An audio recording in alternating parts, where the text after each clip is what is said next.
Seigneur te bénira. Et je sais qu'il y a des gens qui sont bénis. Au nom de Jésus. Nous allons lire dans Philippiens 2. Le verset 3 à 11.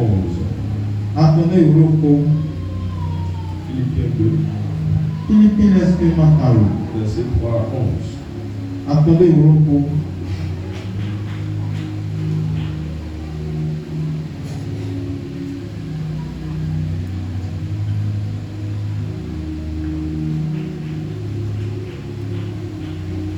Ne faites rien par esprit de parti ou par vaine gloire.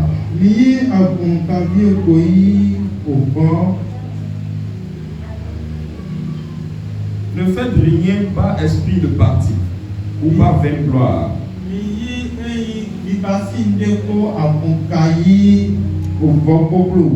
Mais que l'humilité vous fasse regarder les autres comme étant au-dessus de vous-même.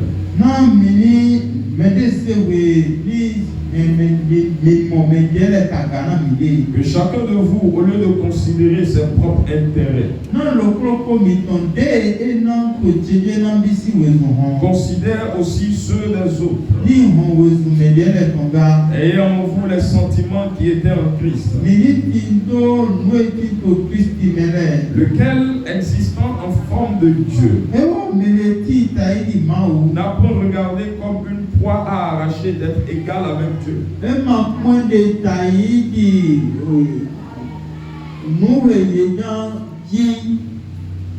D'être égal à Dieu. Mais s'est dépouillé lui-même en prenant une forme de serviteur, en devenant semblable aux hommes et ayant paru comme un simple homme. Et il s'est humilié lui-même, se rendant obéissant jusqu'à la mort, même jusqu'à la mort de la croix.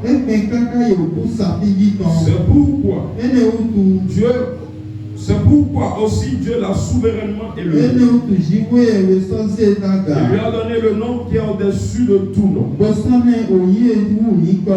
qu'au nom de Jésus, tout genou fléchisse, dans les cieux, sur la terre et sous la terre, et que toutes les langues,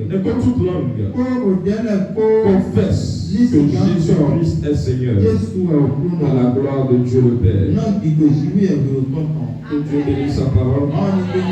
Ce matin, nous voudrais vous parler de la puissance de l'humilité. Amen. La puissance de l'humilité. Vous savez, nous sommes en train de parler cette année de la grâce et de la grâce débordante. La grâce débordante. Et nous avons vu que la solution de Dieu pour les hommes, c'est la grâce. Quand nous prions, demandons quelque chose à Dieu, ce n'est pas que quand tu pries, tu demandes à Dieu de me donner l'argent. L'argent va descendre du ciel. Non, mais selon 2 Corinthiens 9, le verset 8, il dit qu'il te donnera la grâce. Il dit qu'il te donnera la grâce pour satisfaire tous tes besoins. Tous tes besoins. C'est-à-dire la grâce est ce que Dieu nous donne pour satisfaire tous nos besoins. Et je prie que Dieu te donne la grâce qu'il faut afin que tous tes besoins soient satisfaits. Je dis la grâce qu'il te faut afin que tous tes besoins soient satisfaits dans le nom de Jésus. Et je vous ai dit aussi que la grâce est dimensionnelle. Il y a plusieurs types de grâce. Et même dans ces différents types de grâce, les niveaux diffèrent. Amen. Tu peux avoir un type de grâce, mais son influence sur ta vie est faible comparativement à l'autre. Quelqu'un peut avoir la grâce de la faveur, mais pour l'autre est supérieur. Et Dieu désire cette année que nous entrons dans une grâce débordante. Que la grâce déborde et que la grâce coule à flot. Et ma prière, c'est que la grâce de Dieu déborde sur la vie. Que la grâce de Dieu déborde et coule à flot.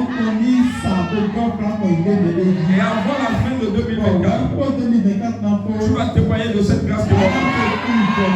Au nom de Jésus. Au nom de Jésus.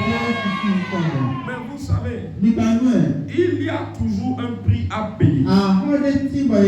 Et il y a toujours une clé pour pouvoir activer la grâce de Dieu. Rien ne se produit par hasard. Et ce matin, je voudrais vous parler d'une clé principale ou la clé mère de toutes les grâces.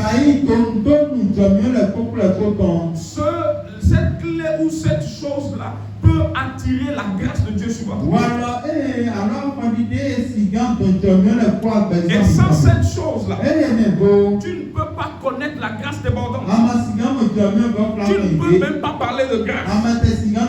Et c'est l'humilité. C'est de l'humilité.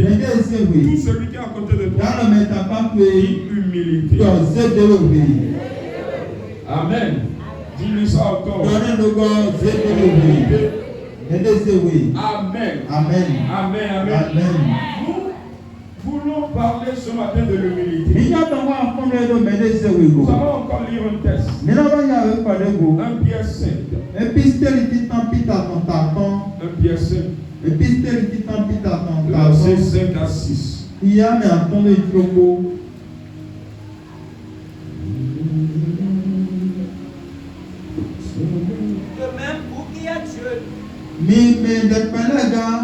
Soyez soumis aux anciens. Et tous dans vos rapports mutuels.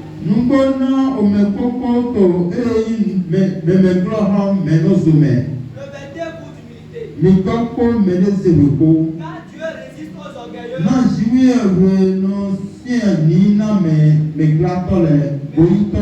Mais il fait grâce aux humbles. Amen. Amen. À 6. Humiliez-vous donc sous la puissante main de Dieu, afin qu'il vous élève au temps convenable.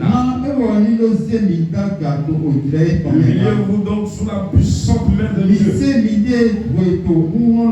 Dans ma version ici, on dit mettez de côté la fierté et l'orgueil pharisien,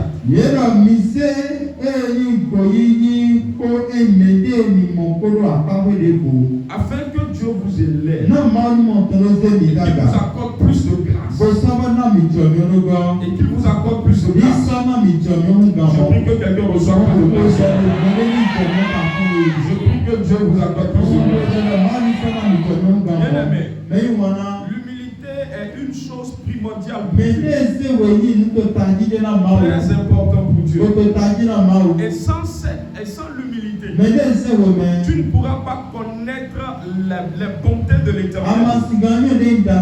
La Bible dit clairement ici, il dit Dieu fait grâce aux hommes, mais il résiste aux orgueilleux.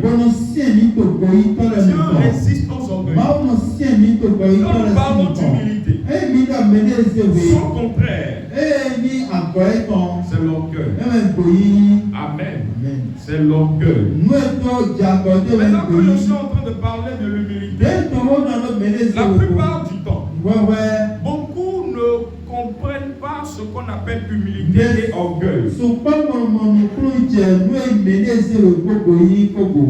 Et ils voient qu'ils n'ont pas l'orgueil. Écoutez-moi bien, aimé. L'orgueil n'est pas seulement comportement. Ce n'est pas un caractère. Ce n'est pas seulement une manière de marcher. Ce n'est pas seulement une manière de parler ou de faire. Mais l'orgueil va au-delà de ça. Amen. Parfois nous confondons l'orgueil au fait d'avoir la manière de parler de la personne. C'est vrai. Sa manière de parler peut définir l'état de son cœur. Définir s'il est orgueilleux ou pas. Est-ce que quelqu'un me suit? Ça peut définir ça. Mais l'orgueil va au-delà de ça. Ce n'est pas seulement un comportement. Je connais un frère et à cause d'un accident qu'il a eu à faire, il a été déformé. Et quand il veut marcher, ça a déformé sa posture. Il marche souvent comme ça. Il est comme ça. En fait, c'est à cause de la déformation, il a été déboîté. Et quand tu le vois naturellement, il est tout le temps comme ça. Amen. Donc s'il vient ici maintenant, il est comme ça. Je ne sais pas si vous comprenez. Maintenant, si tu vois une personne comme ça, parce qu'il a fait parce qu'il est comme ça, tu vas prétendre qu'il est orgueilleux. Alors que tu ne sais pas que c'est parce qu'il est déboîté, il a eu une fracture. C'est ça qui l'a rendu comme ça. Ce que je veux dire, l'orgueil va au-delà de ça. Parce que plusieurs choses peuvent amener quelqu'un à marcher ou à avoir un tel comportement. Ce n'est pas forcément l'orgueil. Je ne dis pas que l'orgueil ne fait pas ça. L'orgueil fait ça là. Mais ça ne se limite pas à l'orgueil. Va au-delà de ça. Parce que l'orgueil est l'état d'un cœur. Amen. Ce qui veut dire que l'orgueil peut ne pas être vu physiquement. Ne pas être vu physiquement. Ne pas être vu physiquement. Mais dans le cœur, elle est là. Je vais parler un peu d'orgueil avant de revenir sur lui. L'orgueil est la mère de tous les péchés. Est la mère de tous les péchés. Et ce n'est pas pour rien. Dieu dit qu'il résiste aux orgueilleux.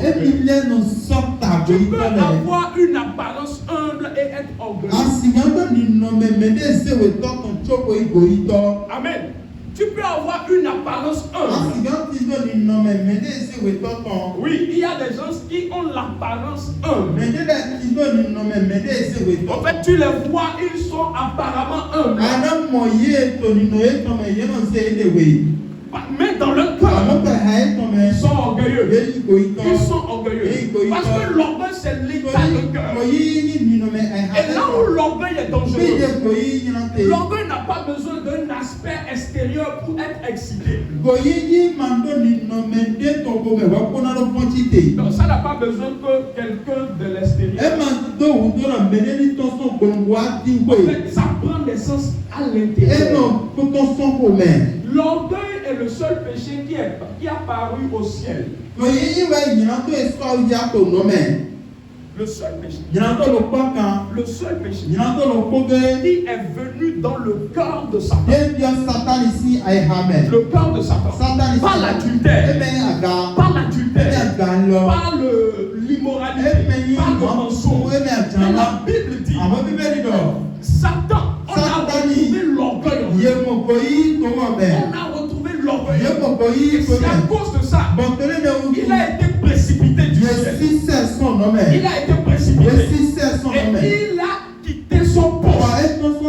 C'est pourquoi dans le proverbe, la Bible dit que l'orgueil précède la chute. L'orgueil précède la chose. L'orgueil précède la chose. Et je prie que Dieu te parle de ça ce matin. Je dis,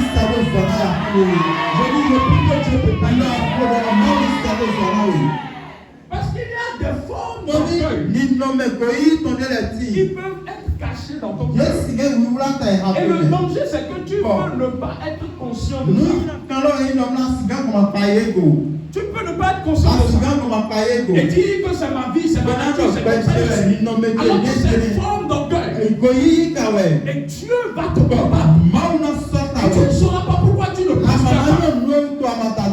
Tu ne sauras pas pourquoi ça n'avance pas. Est-ce que ce sont les démons qui te combattent toujours? Mais à cause d'une forme d'orgueil cachée dans ton cœur, cachée dans ton esprit, dont toi-même tu n'es pas conscient. Donc toi-même tu n'es pas conscient. Bien aimé, l'orgueil te fera voir ta gloire, mais t'empêchera d'y entrer. L'orgueil te fera voir ton futur, mais il t'empêchera d'entrer. Et il n'y a rien de plus dangereux de voir ta terre promise et de ne pas y entrer. Tu peux voir ton futur, tu peux voir ce que Dieu veut faire avec toi, mais l'orgueil t'empêchera d'y entrer. L'orgueil est une chose dangereuse. Bien aimé, mets la main sur ton cœur. Dis Seigneur, délivre-moi de l'orgueil. Dis ça, dis Seigneur, délivre-moi. Délivre mon cœur. La Bible dit que Dieu combat les orgueilleux. Quelques caractéristiques d'une personne orgueilleuse. Quelques caractéristiques. La première, c'est une personne qui a une suffisance personnelle. Amen. Un orgueilleux croit qu'il peut tout accomplir par ses propres forces, sans avoir besoin de l'aide de Dieu ou des autres. Il est centré sur lui-même et confiant en ses capacités. Proverbe 3, le verset 7. Il a une certaine suffisance personnelle. Il n'a besoin de personne. Il n'a besoin de personne. Il se suffit lui-même. Il se suffit lui-même. En fait, il n'a pas besoin de marcher comme ça. Il n'a pas besoin de mal parler. Mais dans son cœur, il se suffit lui-même. Il n'a besoin de personne. C'est quelqu'un qui n'a besoin d'aucun frère, d'aucune soeur. Et c'est dangereux. Parce que le premier homme que Dieu a créé, Adam, il était seul. Et la Bible dit qu'il n'est pas bon qu'un homme soit seul. Il dit il n'est pas bon. Mais lui, il voit qu'il n'a besoin de personne. Il s'auto-suffit. Il n'a besoin de personne. Il ne vient jamais poser sa fonction pour lui. D'abord même, il n'a même pas besoin de Dieu. C'est pourquoi quand on dit venez à l'église, il vient pas. C'est une forme d'orgueil. C'est une forme d'orgueil. Caché. Viens. Nous allons prier. Non. Est-ce qu'il a besoin de Dieu? Si tu n'es pas orgueilleux, pourquoi tu te lèves le matin sans prier? Pourquoi tu te lèves le matin? Tu te réveilles le matin. Tu te réveilles le matin. Et la première des choses que tu fais, c'est de prendre ton temps pour aller commencer par t'occuper de tes affaires. Tu n'as pas besoin de Dieu. Tu vas suivre toi-même. C'est une forme d'orgueil. Qu'est-ce que je dis maintenant? C'est de l'orgueil. De se réveiller le matin et de ne pas prier, de ne pas chercher la face de Dieu. Dieu va te combattre. Cette journée sera dure pour toi. Ce serait dur pour toi. Comment est-ce que tu peux te réveiller un matin? Tu as dormi la nuit. bien que des gens ont dormi avec toi. Et ils ne se sont pas réveillés. Ils ne se sont pas réveillés. Mais toi, tu te réveilles. Mais la première, tu ne reconnais pas. L'orgueilleux ne reconnaît pas la grâce. Il ne reconnaît pas. Il ne reconnaît pas. Comment tu peux vivre sans adorer Dieu? C'est ça un orgueilleux. Il n'adore pas Dieu. Il ne vient pas à l'église. Quand on lui dit venez, donne ta vie à Jésus, commence par servir Dieu. Non. Il vit pour lui. Il s'auto-souffle. Il a la force. Il est intelligent. C'est ça un orgueilleux. Tu peux le voir, il va te saluer. Mais quand quelqu'un commence par voir, il peut vivre en dehors de Dieu, c'est un orgueilleux.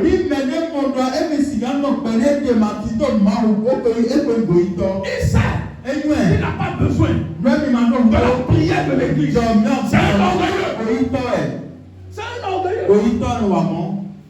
Tu veux dormir la nuit. Parce que tu as la force de te réveiller. Tu ne pries pas. Tu dors. Ce sont de petites choses. Montrent ou bien qui révèlent l'état de notre cœur. Quelqu'un qui est humble. L'une de ses caractéristiques, c'est la soumission. En fait, il sait qu'il dépend de Dieu. Il ne peut pas prendre le risque. Il ne peut pas prendre le risque de faire quelque chose sans consulter. Qu'est-ce qui te dit que si tu te lèves le matin, tu sors avec ta marchandise, tu vas revenir? Tu sais que si tu pars au Nigeria, tu vas revenir. Non, je vais revenir. Tu ne pries pas. Ceux qui vont et sont frappés d'une balle perdue, ils ne sont pas forts. Mais non, pas.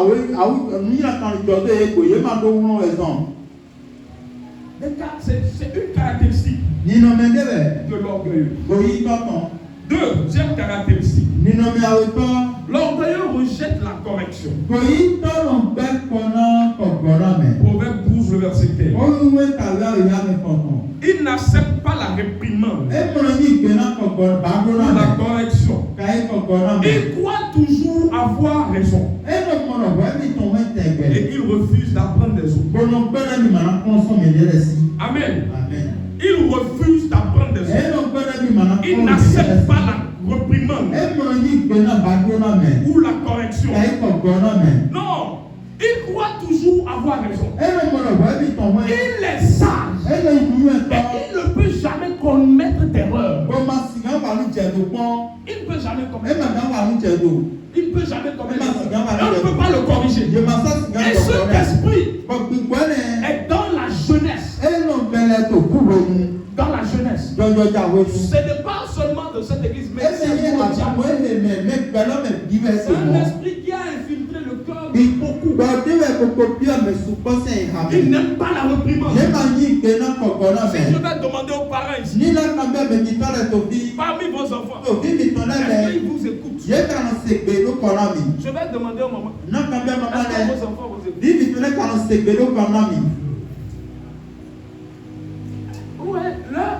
Leur attitude montre déjà ça.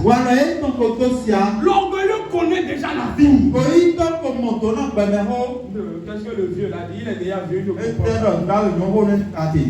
il ne comprend pas. Le monde a évolué. Le monde a évolué.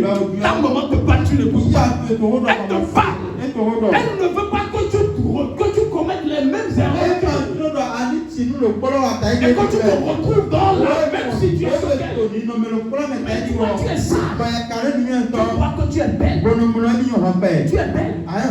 Tu es belle. Tu es beau. Tu es intelligent. Toi, tu as été à l'école. Tu n'as pas été à l'école.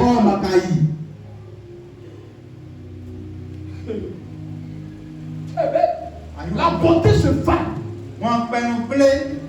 La beauté ne garantit aucun avenir. Aucun avenir. Ce n'est pas parce que les gens dehors te disent tu es belle, que tu ne vas pas écouter tes parents. On demande juste pour coucher avec toi, tu vois que tu n'as plus besoin d'écouter tes parents.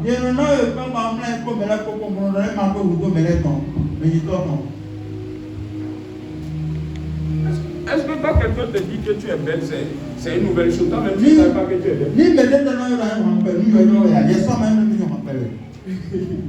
Combien de temps tu ne savais pas? Tu ne savais pas. Mais tu te livres à cause de ça.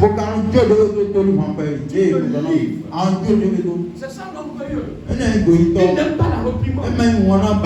Mais lui, il y a ceux qui ne commettent jamais d'erreur. Ils ne commettent jamais d'erreur.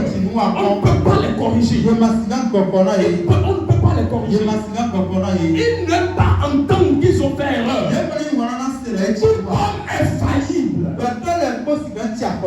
Qu'est-ce que j'ai dit? Tout homme.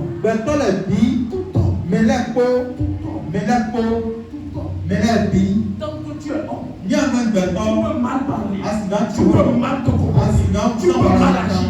Mais il y a des gens, on ne peut pas les corriger. Ils sont comme ça. Il n'aime pas apprendre. Il n'aime pas apprendre. Il peut apprendre de personne. Même ce que je suis en train de prêcher, qu'est-ce qu'il dit? Qu'est-ce qu'il dit? Il n'est pas encore suffisamment grand pour me parler. En fait, ils ne peuvent pas apprendre. Ils n'ont pas la douceur. Dans ton cœur, tu parles ainsi. Même si tu viens de saluer avec toute l'humilité, tu es mais non, parce que, écoutez-moi, quand nous prions, nous parlons. Ou bien, amen. Quand nous prions, nous parlons. Ou bien. Mais en réalité, nous avons deux bouches. Quand tu parles, quand ta bouche ici parle, il y a une autre bouche en toi qui est dans ton cœur, qui parle. Et quand, avant qu'une prière ne soit exaucée, avant que Dieu l'exauce sur toi, suivez-moi bien. Il faut que la bouche qui est à l'intérieur dise la même chose avec la bouche qui est à l'extérieur. Est-ce que quelqu'un comprend ce que je dis? Maintenant, la bouche que Dieu écoute le plus, c'est ce qui est à l'intérieur.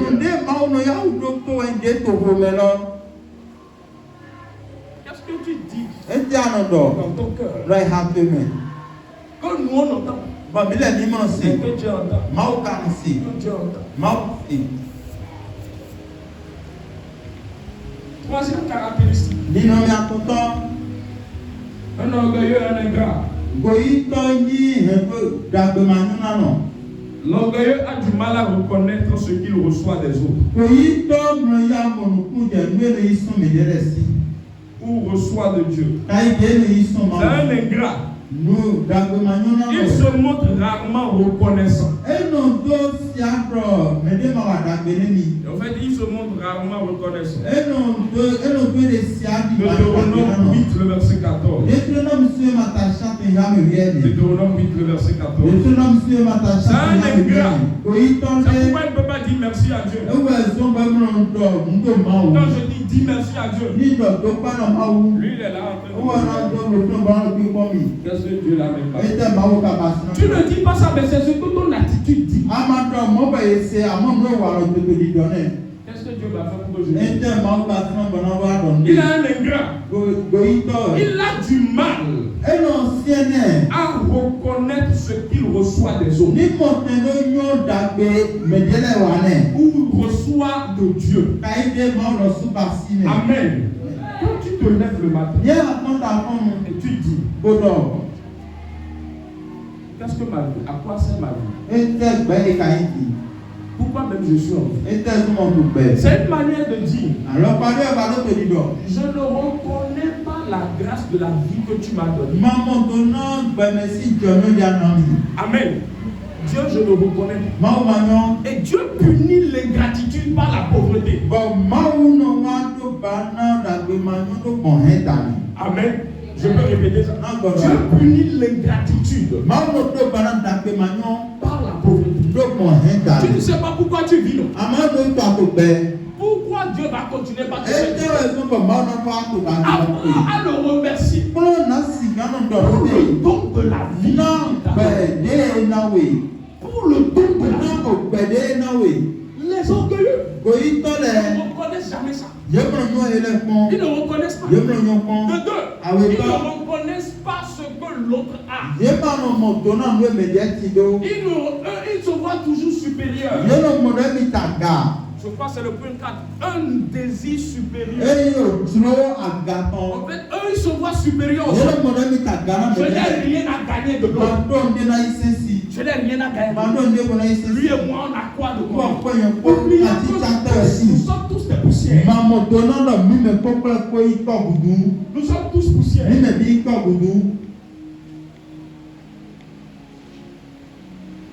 Luc 18, le verset 9 à 14. Ils cherchent constamment à être meilleurs que les autres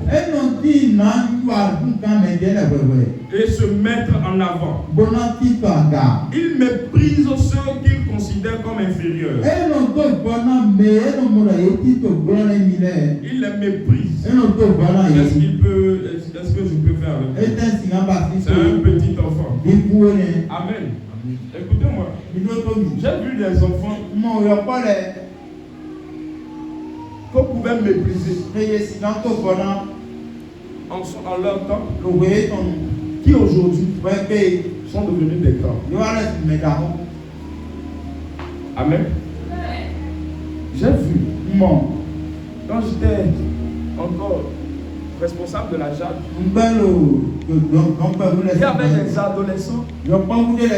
En ce temps, ils n'avaient ni beauté, comme la Bible a dit, ils n'avaient ni beauté ni rien. En fait, ce sont des gens qui sont presque tout le temps ça. Mais à la fin du culte, ce sont mes amis. Et nous parlons tout le temps. Mais ce sont des gens, au fait, qui n'ont rien à gagner de leur vie. Mais aujourd'hui, je suis étonné de voir ce que Dieu a fait dans leur vie. Celui que tu méprises aujourd'hui est peut-être celui que Dieu va élever demain. Est-ce que quelqu'un m'entend? Celui qui est assis à côté de toi maintenant est peut-être la prochaine personne que Dieu va élever. Mais tu le méprises. Tu le méprises. Parce qu'aujourd'hui, tu as un peu plus que lui. Parce qu'aujourd'hui, tu es un peu plus propre que lui. Tu es plus éduqué que lui. Tu vois que tu es grand. Dieu peut élever une époque. Tout celui qui est à côté de lui, dis-lui je t'aime. Amen. Ne méprisez personne. Ne méprisez personne.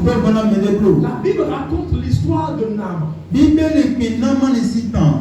Un homme, un général, un grand homme, un vaillant guerrier. Il conquit des nations. Lui, quand il va dans une nation, il remporte la victoire. Mais il avait une maladie. Une maladie. Qu'est-ce qu'il n'a pas utilisé? Mais il y avait une petite fille. La Bible dit une petite fille. On n'a même pas donné son nom. Et c'est une esclave. En fait, elle n'a ni valeur. Ce sont des gens qu'on ne considère pas. C'est-à-dire des enfants placés. Les enfants qui m'accompagnent au marché.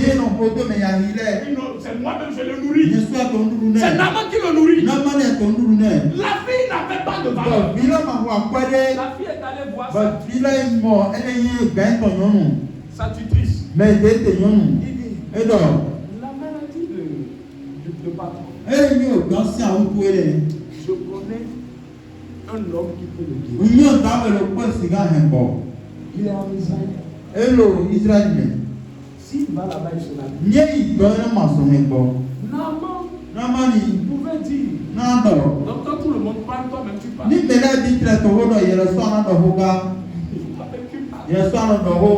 Toi-même tu parles. Une petite fille comme ça, c'est pas grave. Quand tu sais partout, je suis passé. L'orgueilleux n'apprend pas. Mais la Bible dit, Naaman a écouté la voix de cette fille. Et il est parti chez le prophète. Vous connaissez l'histoire. C'est là qu'il a reçu le prophète. Écoutez-moi, la foi que tu es en train de mépriser aujourd'hui, la personne que tu méprises aujourd'hui, est peut-être la personne que Dieu veut utiliser pour te délivrer. Pour te libérer. Mais tu vois que tu es grand. Tu es trop grand. Je suis déjà maman, je suis déjà papa. Qu'est-ce qu'il va me dire? C'est de l'orgueil. C'est de l'orgueil. Que Dieu nous délivre. Je dis que Dieu nous délivre. Que Dieu nous délivre de ça. Est-ce que tu peux te tenir debout? Je vais m'arrêter là cela. Dieu veut ce matin que ton cœur soit pur devant lui, afin qu'il te bénisse, afin qu'il t'accorde plus de grâce, afin qu'il t'accorde plus de grâce. Ce n'est pas parce que tu es patron, tu ne vas pas écouter tes apprentis. Écoute-le, il a quelque chose à dire. Il a quelque chose peut-être à t'apprendre. Ce n'est pas réduisant. Non, ce n'est pas, il n'est pas en train de te réduire. Mais tu as quelque chose à apprendre. Je veux ce matin que tu élèves ta main.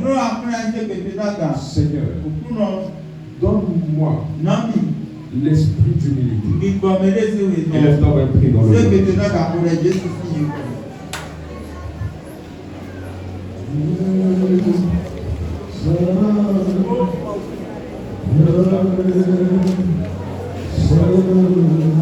Dis Seigneur, j'ai besoin de toi.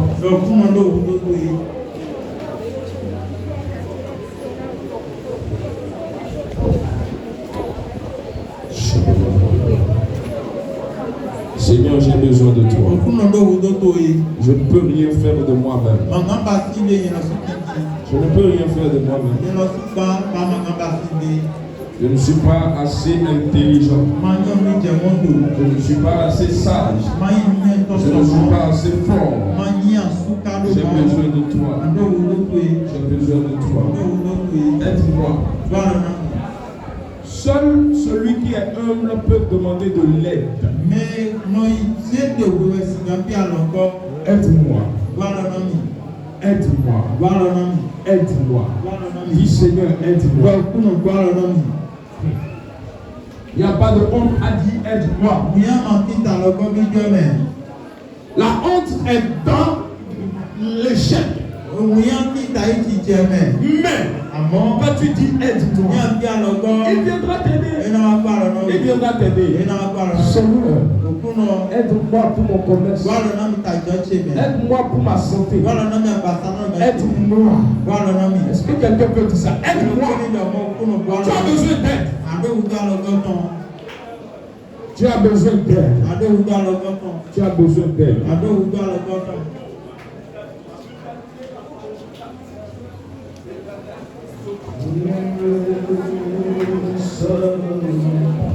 Relève-moi de l'esprit d'humilité ce matin. Relève-moi d'humilité ce matin.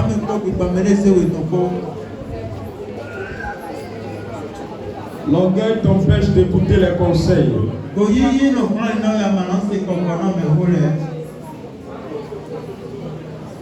Et Satan te conduit doucement à ta perte. Il te montre que tu es intelligent. Ce que tu fais, c'est bon. Continue. Continue. C'est la voie de la destruction qui te parle. Il veut que tu tombes. Mais je refuse de tomber. Seigneur, aide-moi. Aide-moi. Aide-moi. Au nom de Jésus. Nous allons faire cette prière. Parce que Dieu va envoyer de l'aide à quelqu'un. Dieu va envoyer de l'aide à quelqu'un. Tu dis Seigneur, aide-moi, il va t'aider. Je ne sais pas dans quoi tu te trouves. Mais Dieu peut t'aider. Et l'un des signes d'un orgueilleux, c'est qu'il ne prie pas. L'une des choses qui a fait tomber Samson, c'est qu'il était orgueilleux. La Bible n'a jamais dit quelque part qu'il a prié. La seule fois qu'il a prié, c'est quand il est tombé.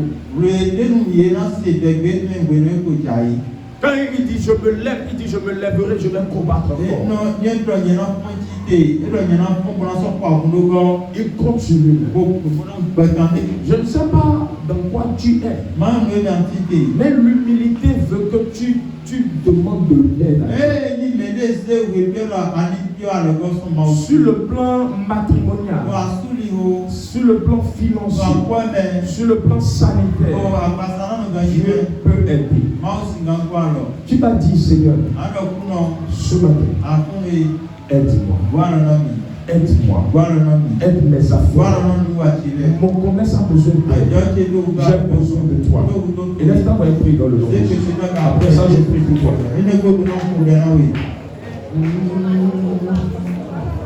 Aide-moi.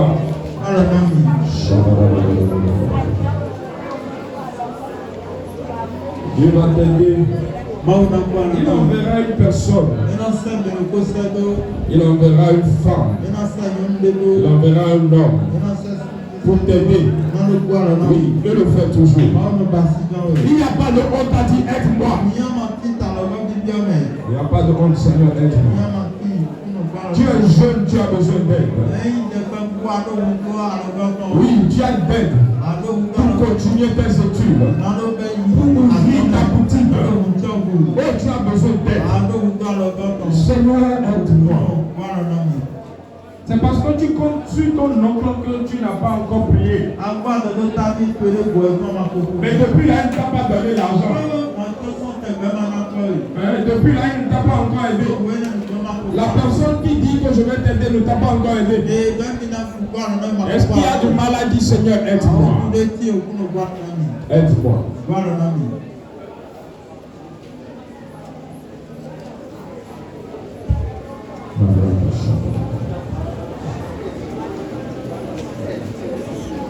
Au nom de Jésus, nous avons prié. Et le frère.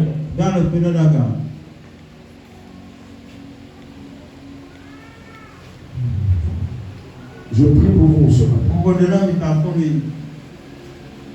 Il y a deux personnes. De manière surnaturelle, le Seigneur viendra t'aider.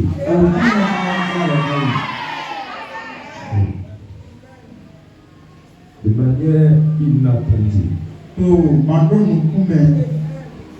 Dieu viendra t'aider. Il va envoyer des gens. Peut-être des gens que tu connais. Mais il ne faut pas croire que ce sont eux. Mais c'est Dieu qui les a envoyés. Remercie-les. Mais tu vas remercier Dieu aussi. Je prie ce matin. Père, pour celui qui t'a demandé de l'aide, de tout son cœur, viens le secourir. Envoie l'aide. Envoie l'aide. Envoie l'aide. Envoie l'aide. Le soutien. Sur le plan spirituel, sur le plan financier, sur le plan matériel, sur le plan sanitaire. Envoie ces aides. Envoie ces aides. Envoie ce matin. Je dis envoie. Père, envoie. Père, envoie. C'est ton amour. Viens nous aider. Aide ce homme. Oh, aide cette femme. Merci, Père. Au nom de Jésus. Est-ce que tu as acclamé le Seigneur? Acclamez Jésus. Amen. Que le Seigneur vous bénisse. Amen. Amen.